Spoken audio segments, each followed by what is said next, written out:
Os santos são sinais da presença do ressuscitado na história.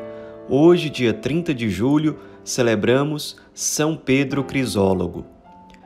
O santo de hoje nasceu na pequena cidade italiana de Imola, que fica bem perto de uma cidade bem maior e mais conhecida, chamada Ravenna, que por sua vez também é uma cidade próxima a Roma. Ele nasceu no ano de 380 e pouco se sabe da sua infância, mas se sabe que ele estudou num colégio que era dirigido pelo bispo da cidade onde ele nasceu. E o bispo conheceu ele, portanto, desde a sua juventude, viu que ele era muito virtuoso, muito piedoso, muito inteligente e o motivou a ingressar na vida clerical. Aos poucos, São Pedro Crisólogo foi discernindo, realmente confirmando aquele chamado, até que ele se tornou diácono. Foi ordenado diácono por esse mesmo bispo. E depois ele se tornou um braço direito desse bispo, que aos poucos foi delegando a ele praticamente toda a administração daquela diocese. E ele era também muito conhecido e especialmente pelas suas pregações. Ele era um grandíssimo pregador. Muitos historiadores da igreja dizem que ele é um dos grandes pregadores da história da igreja, ao lado de outros grandes pregadores como São Paulo, Santo Antônio e outros. Ele era tão famoso, conhecido, procurado pela sua sabedoria nas pregações, que a imperatriz de Roma na época, chamada Gala Plácida, o chamou para que ele fosse o seu conselheiro pessoal. E ele assumiu essa missão durante alguns anos. A própria imperatriz incentivou para que ele fosse arquidiácono de Ravenna, uma cidade maior. E quando o bispo de Ravenna faleceu, ele não queria mais os clérigos daquela região, a própria população insistiram muito até que ele aceitou e foi ordenado bispo diretamente pelo Papa da época, que era o Papa Sisto III. Isso era o ano de 433.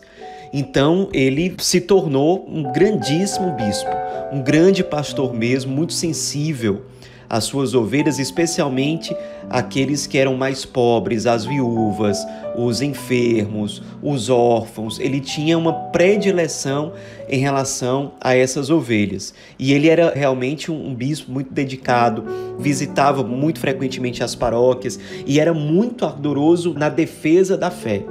Ele lutou muito, especialmente contra a heresia monofisista, uma heresia que havia chegado do Oriente e que defendia que Cristo só tinha uma natureza e não duas, como a igreja depois definiu e acredita abertamente até hoje. Cristo é uma só pessoa, que é a pessoa divina, mas que tem duas naturezas, a natureza divina e a natureza humana. O monofisismo defendia que o Cristo era apenas Deus, mas não era verdadeiramente humano.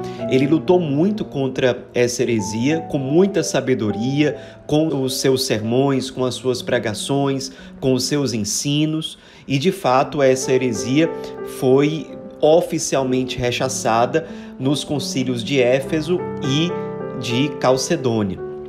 Nesse ponto de defender a fé, ele ajudou muito os papas do seu tempo, especialmente sobre essa questão monofisista. Ele ajudou muito o Papa Leão I e nesse zelo pela fé, nesse zelo pela formação do povo, pela defesa da verdade e pela sua sabedoria e pela sua eloquência, ele acabou sendo conhecido pela posteridade como Crisólogo, que significa palavras de ouro. Então, era um grande pregador a partir do qual Deus fazia sair palavras de ouro, palavras de edificação, de sabedoria, de santificação das pessoas. Não existe certeza sobre a data exata do seu falecimento, mas a igreja acabou adotando a hipótese de ele ter falecido no dia 30 de julho do ano 450. Depois do seu falecimento, ele foi canonizado e recebeu oficialmente do Papa Bento XIII o título de doutor da Igreja. Nos inspiremos nesse grande santo, bispo, grande defensor da fé, um grande pastor que tinha uma especial sensibilidade para com os mais abandonados, os mais esquecidos. Nos inspiremos nesse homem tão sábio, doutor da Igreja, que nos ensina a pautar nossa vida não por aquilo que esperam que nós defendamos, não com base nas honrarias e nos reconhecimentos desse mundo, mas aprendamos com ele a pautar nossa vida na verdade, que no fim das contas é o próprio Jesus Cristo, por quem São Pedro Crisólogo consumiu a sua vida até o fim e por quem nós somos chamados a consumir a nossa vida também. São Pedro Crisólogo, rogai por nós.